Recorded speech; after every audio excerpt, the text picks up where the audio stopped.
ನೇಣು ಬಿಗಿದ ಸ್ಥಿತಿಯಲ್ಲಿ ಗೃಹಿಣಿ ಶವ ಪತ್ತೆಯಾಗಿದ್ದು ಕೊಲೆ ಆರೋಪ ಕೇಳಿಬಂದಿದೆ. 30 ವರ್ಷದ ಸಂಧ್ಯಾ ಮೈಸೂರಿನ ಸರಸ್ವತಿಪುರಂನಲ್ಲಿ ವಾಸವಾಗಿದ್ರು.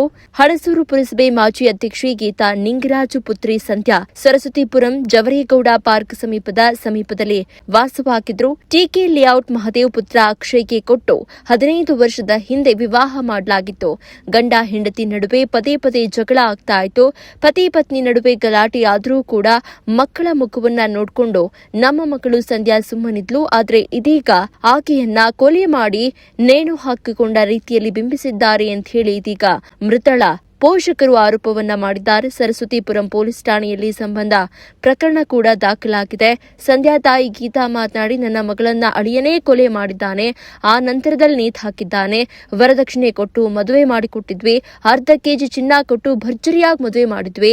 ಆಗಾಗ ಗಂಡ ಹೆಂಡತಿ ಮಧ್ಯೆ ಜಗಳ ಆಗ್ತಾ ಇತ್ತು. ನನ್ನ ಮಗಳಿಗೆ ಅತ್ತೆ ಮಾವ ಗಂಡ ಕಿರುಕುಳ ಕೊಡ್ತಾ ಇದ್ರು. ಸುಮ್ನೆ ನನ್ನ ಮಗಳಿಗೆ ಹೊಡಿತಾ ಇದ್ರು. ಎಲ್ಲವನ್ನ ಸಹಿಸಿಕೊಂಡು ಜೀವನ ಮಾಡ್ತಾ ಇದ್ಲು. ತವ್ರ ಮನೆಗೆ ಬಂದ್ರೆ ಮರ್ಯಾದೆ ಹಾಳಾಗುತ್ತೆ ಅಂತ ಹೇಳಿ ಆ ನರಕದಲ್ಲೇ ಜೀವನ ಮಾಡ್ತಾ ಇದ್ಲು. ಆದರೂ ಕೂಡ ಆಕೆಯನ್ನ ಇವತ್ತು ಕೊಲೆ ಮಾಡಿ ನೇಣು ಹಾಕಿಕೊಂಡಿದ್ದಾಳೆ ಅಂತೇಳಿ ಬಿಂಬಿಸಿದ್ದಾರೆ. 2 ಮಕ್ಕಳು ಮಾತ್ರ ಕುಳಿತಿದ್ವು. ಅವನು ಅವರ ಚಿಕ್ಕಪ್ಪನ ಮನೆಗೆ ಹೊರಟು ಹೋಗಿದ್ದಾನೆ. ಹೆಂಡತಿ ನೇಣು ಹಾಕಿಕೊಂಡಿರುವಾಗ ಅವನ ಜೊತೆಯಲ್ಲೇ ಇರಬೇಕಿತ್ತು. ಆದರೆ ಅವನು ತಲೆಮರೆಸಿಕೊಂಡಿದ್ದಾನೆ. ನನ್ನ ಮುದ್ದು ಮಗಳನ್ನ ಕೊಲೆ ಮಾಡಿದ್ದಾರೆ ಅಂತ ಹೇಳಿ ಆರೋಪವನ್ನ ಮಾಡಿದ್ದಾರೆ. ಇನ್ನು ಸಂಬಂಧಿಕರು ಕೂಡ ಇದೇ ಆರೋಪವನ್ನ ಮಾಡಿದ್ದಾರೆ. ಸದ್ಯ ಅಕ್ಷಯ್ ತಲೆಮರೆಸಿಕೊಂಡಿದ್ದು ಆತನಿಗಾಗಿ ಪೊಲೀಸರು ಹುಡುಕಾಟವನ್ನ ನಡೆಸಿದ್ದಾರೆ. ಅವನ ತಂದಿ ನಮ್ಗೆ ಕೊಡ್ಲಿ, ಇಲ್ದವ್ರೆ ಅವನ್ನ ಗಲ್ ಶಿಕ್ಷೆ ಆಗ್ಲಿ. ನಮ್ಮ ಮಗಳು ಸಿಕ್ತವ್ರ ಪರವಾಗಿಲ್ಲ, ಅವನ ಜೊತೆನೆ ಕಳಿಸ್ತೀವಿ, ಇಬ್ರು ಸುಟ್ಟಾಕ್ತಿವಿ.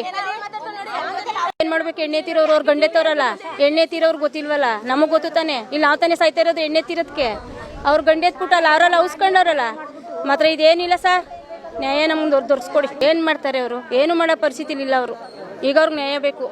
ಅವರು ಒಬ್ಬ ಮಗಳು ಅವ್ರಿಗೆ ಚೆನ್ನಾಗಿ ಸಾಕ್ತಿದ್ರು. ಅವರು ಸಾಮಾನೆಲ್ಲ ಪ್ರತಿ ಒಂದು ಕಾರ್ಮೆಂಟ್ಗೂ ಸುಧಾ ಅವರೇ ಕಟ್ತಿದ್ರು. ಕಾರ್ಮೆಂಟ್ಗೂ ಅವರೇ ಸಾಕ್ತಿದ್ರು. ಇವ್ರೇನು ಮಾಡಿಲ್ಲ. ಈಗ ನಮ್ಗೆ ನ್ಯಾಯ ದೊರಸ್ಕೊಡಿ ಅಷ್ಟೇ. ನಾಲ್ಸಕ್ಕಾಗ್ದವ್ರೆ ತಗೊಂಡ್ಬಿಟ್ಬಿಡೋರು ಅವ್ರ ಅತ್ತೆ ಮಾವ ಎಲ್ಲ. ಈಗ ಪಕ್ಕದ ಮನೆಯವ್ರು ಇದ್ರಲ್ವಾ, ಈ ಮನೆಯಲ್ಲಿ ಏನು ಒಂದೇ ಗೋಡೆ. ಏನ್ ಹೇಳಿದ್ರು ಇಲ್ಲಿ ಗೊತ್ತಾಯ್ತು ತಾನೆ. ಹೇಳವ್ರು ಅವ್ರು ಹೇಳ್ಬೇಕಿತ್ತು. ಅವರು ನಮ್ಗೆ ಏನು ಗೊತ್ತಿಲ್ಲ. ನಮ್ಗೆ ಅವನ ತಂದಿ ನಮ್ಗೆ ಕೊಡ್ಲಿ, ಇಲ್ದವ್ರೆ ಅವನ್ನ ಗಲ್ ಶಿಕ್ಷೆ ಆಗ್ಲಿ. ನಮ್ಮ ಮಗಳು ಸಿಕ್ತವ್ರ ಪರವಾಗಿಲ್ಲ, ಅವನ ಜೊತೆನೆ ಕಳಿಸ್ತೀವಿ, ಇಬ್ರು ಸುಟ್ಟಾಕ್ತಿವಿ.